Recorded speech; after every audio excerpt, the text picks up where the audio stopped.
다 같이 신앙 고백하심으로 목요일 새벽 예배 시작합니다. 나는 전능하신 아버지 하나님, 천지의 창조주를 믿습니다. 나는 그의 유일하신 아들 우리 주 예수 그리스도를 믿습니다. 그는 성령으로 잉태되어 동정녀 마리아에게서 나시고 본디오 빌라도에게 고난을 받아 십자가에 못 박혀 죽으시고 장사된 지 사흘 만에 죽은 자 가운데서 다시 살아나셨으며 하늘에 오르시어 전능하신 아버지 하나님 우편에 앉아 계시다가 거기로부터 살아있는 자와 죽은 자를 심판하러 오십니다.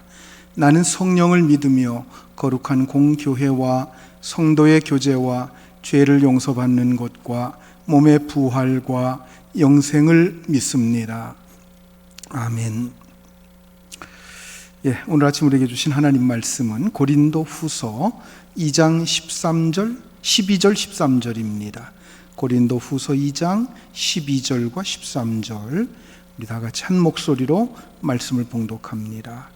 내가 그리스도의 복음을 위하여 드로아의 이름에 주 안에서 문이 내게 열렸으되 내가 내 형제 디도를 만나지 못하므로 내 심령이 편하지 못하여 그들을 작별하고 마게도냐로 갔노라.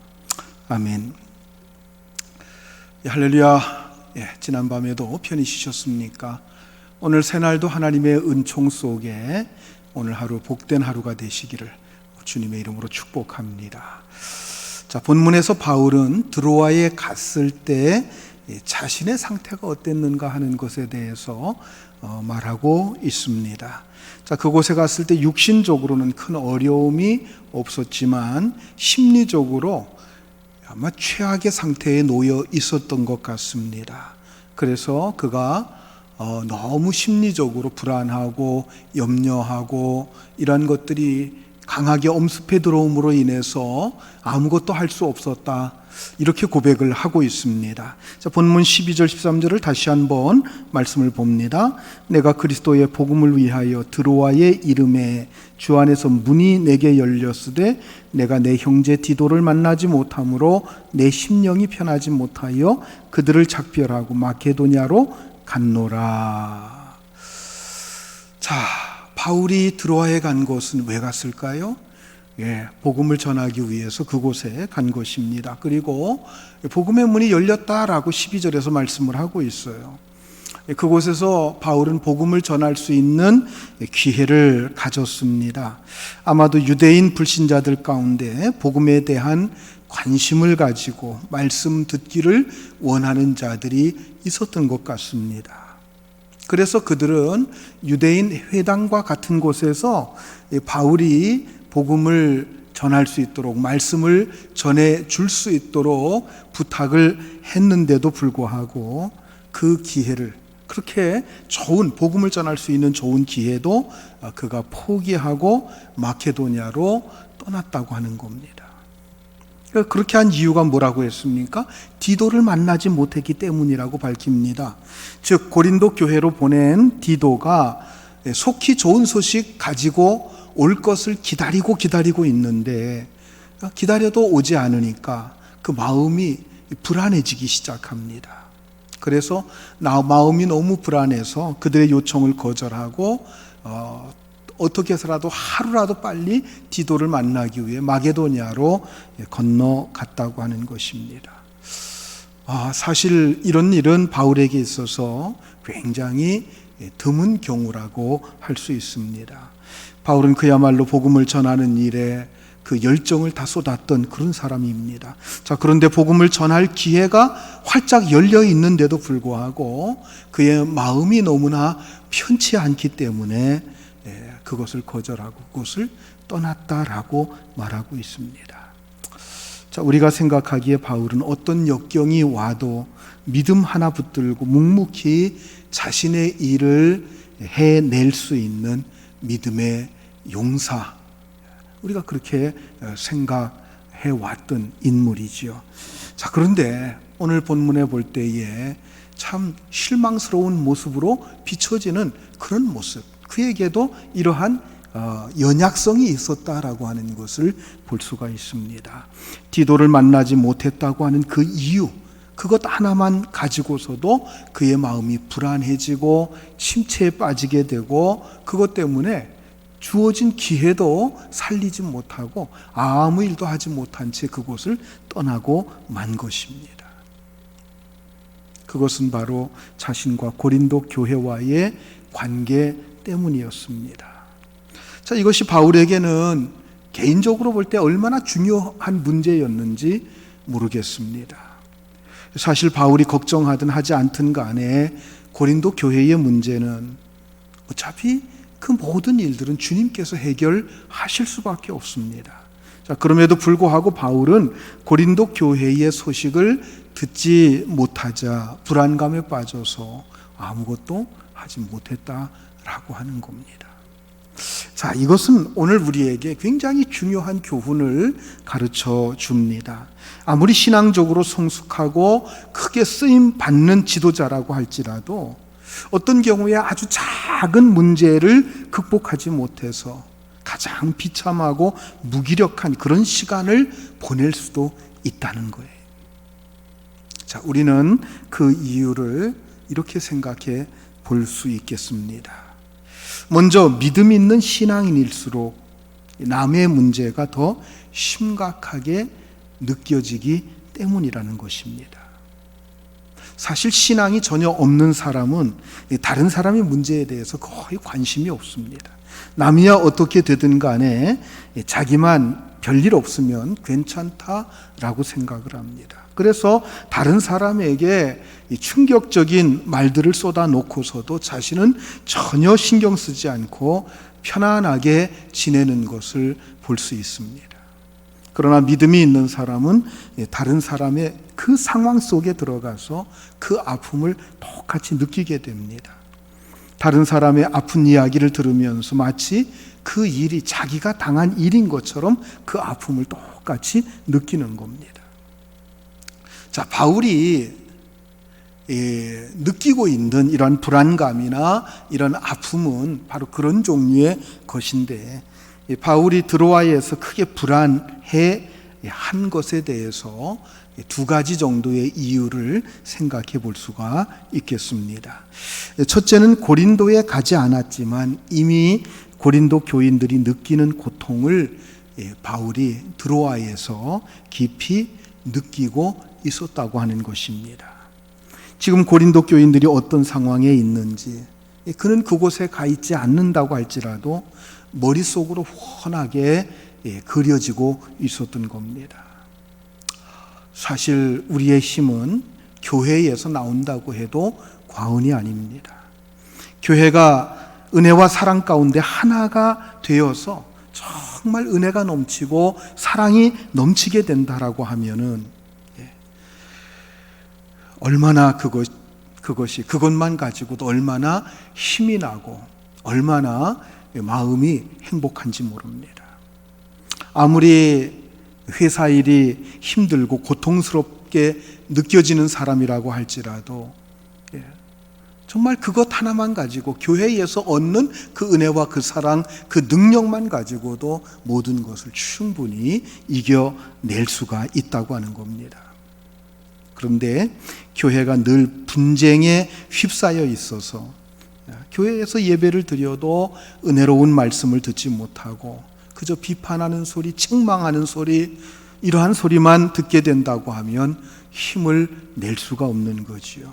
그리고 교인들끼리도 자주 욕설이나 저주의 말이 오고 간다고 하면 교회에 가는 것 자체가 괴롭고 답답할 수밖에 없을 것입니다.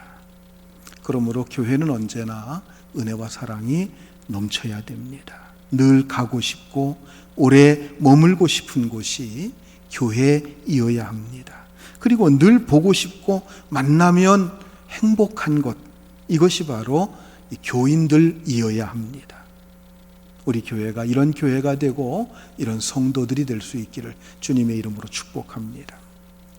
자, 또 한 가지 생각할 수 있는 것은요, 바울은 그가 드로아에 있을 때 어느 정도 고린도 교회의 문제가 해결될 것이라고 기대하고 있었던 것 같아요. 그 교회의 문제가 원만하게 해결되었다라고 하는 기쁜 소식이 지금쯤이면 들려와야 되는데 기다려도 들려오질 않는 겁니다. 그러니까 자꾸 마음이 불안해지기 시작하는 거예요. 뭔가 그 교회에서 잘못되어 가고 있는 것 아닌가. 이런 이 불안감이 그 마음속에 엄습해 왔던 겁니다. 어쩌면 마귀가 그 마음속에 그런 마음을 넣어 주었는지도 모르겠어요. 봐라, 내가 그렇게 열심히 복음을 전한 고린도 교회가 이 모양인데 여기서 이 드로아에서 네가 복음을 전한들 그게 무슨 소용이 있겠느냐. 이런 식으로 자꾸 이상한 마음을 그 마음속에 심어주면서 바울로 하여금 낙심할 수밖에 없도록 만든 것이 아니겠는가 생각해 볼 수가 있습니다. 요즘 같으면야 어떤 소식이라고 할지라도 금세 다 알 수 있는 그런 세상에 우리가 살고 있습니다.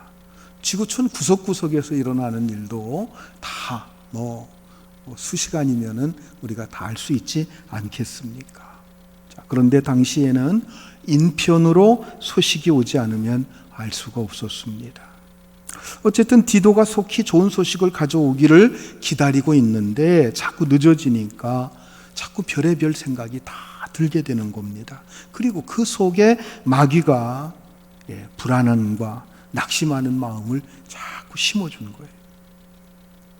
결국 바울은 고린도 교회 문제도 다 하나님께 맡겼어야만 했던 겁니다. 일단 그가 디도를 보냈으면 그가 좀 늦는다고 할지라도 모든 것 다 하나님 앞에 맡기고 자기가 드로아에서 자기에게 주어진 그 일에 충실했어야 된다라고 하는 생각입니다. 아마 베드로 같았으면 그랬을지도 모르겠어요. 그는 내일 죽는다고 할지라도 오늘 깊은 잠에 빠질 수 있는 그런 믿음을 가진 사람이었습니다. 사도행전에 보면 그런 장면이 나옵니다. 처음 초대 예루살렘 교회가 탄생되었던 그 시절입니다. 그때 그가 체포되어서 감옥에 갇히게 됩니다. 다른 사람들은 옥에 갇힌 우리의 지도자 우리 베드로 사도가 빨리 석방되기를 그렇게 간절히 기도하고 있는데 베드로는 천사가 흔들어 깨워도 정신을 못 차릴 정도로 깊은 잠에 빠져 있었다고 하는 겁니다. 그러나 대부분의 그리스도인들은 지나치게 걱정을 많이 하죠. 그런데 여러분, 걱정한다고 문제가 해결되지는 않습니다. 그래서 주님께서도 염려하지 말라 말씀을 하시면서 너희가 염려한다고 키를 한 자나 더 할 수 있겠느냐, 그렇게 말씀하셨어요. 우리가 걱정한다고 이루어지는 일은 없습니다. 그러므로 모든 것 다 주님께 맡기고 오직 믿음으로 우리에게 주어진 일에 충실하는 것, 이것이 바로 믿음으로 사는 사람들의 모습입니다. 여러분, 어떤 염려가 있습니까? 불안감이 있습니까? 낙심할 상황입니까? 다 주님 앞에 맡기시기 바랍니다. 모든 것 다 주님께 맡기고 믿음으로 굳건하게 서서 오늘도 여러분들에게 주어진 일, 그 사명 잘 감당하는 성도 여러분들이 되시기를 주님의 이름으로 축복합니다. 기도하시겠습니다. 은혜로우신 주님, 오늘 본문을 통해서 사도 바울이 드로아에 있을 때 그 상황과 그때 그가 어떻게 처신했는가 하는 것을 보면서 은혜를 받습니다. 정말 대사도요, 기독교의 큰 지도자 중에 한 사람이었던 사도 바울이었지만, 그러나 그의 마음을 두렵게 하고 염려스럽게 하고, 그래서 마땅히 해야 될 일을 하지 못하고 초조한 가운데에서 드로아에서 할 일을 하지 않고 마게도냐로 건너간 그런 모습을 보면서 우리가 교훈을 얻습니다.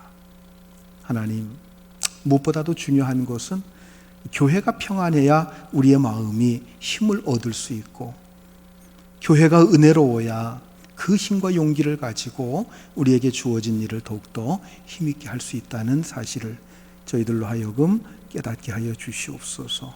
그래서 우리 교회가 항상 은혜와 사랑이 넘치는 교회가 될 수 있고, 성도들에게 하나님의 말씀과 성령의 능력을 통해서 날마다 새 힘을 줄 수 있는 우리 교회가 되도록 인도해 주시옵소서.